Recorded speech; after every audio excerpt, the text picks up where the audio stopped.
వాళ్ళే పెడతారు. ఏ సత్యసాయి సేవ సమితి, షిరిడి సాయి సేవ సమితి, ఇట్లాంటి బోలు సంఘాలు ఉంటాయి. అన్నదానం, అన్నం పరబ్రహ్మ స్వరూపం అని ఫీల్ అయ్యే వాళ్ళు ఉంటారు, వాళ్లే పెట్టుకుంటారు.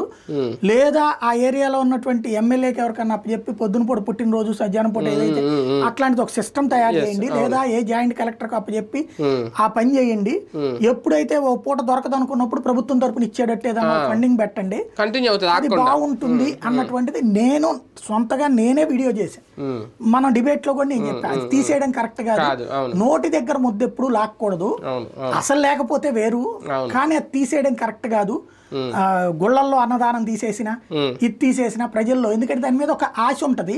ఇప్పుడు ఒక దాన్ని ఏమంటారు, మూట మూసుకొచ్చేటటువంటి వాడు దాని ఖర్చు దారిలో 50 రూపాయలు అవుతుంది అనుకునేవాడు 5 రూపాయలు కానీ ఫిక్స్ అయ్యి వచ్చినోడికి ఇప్పుడు ఇది పోయినట్టు అవుతుంది కదా, ఆలోచించుకోండి అని చెప్పి అప్పుడు మాట్లాడుకున్నాం.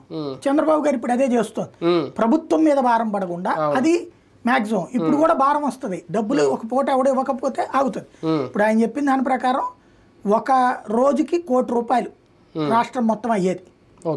ఒక రోజుకి టిఫిన్ భోజనాలు అన్ని కలిపి ₹1,00,00,000 అవుతుంది. మొత్తం 204 క్యాంటీన్లు 100, ఇప్పుడు ఇంకొక 83, నెక్స్ట్ ఫేజ్ లో 50 అట, ఆ తర్వాత ఫేజ్ లో ఇంకొక 33 అట, 200 అనుకుంటుంది, పెరగవు.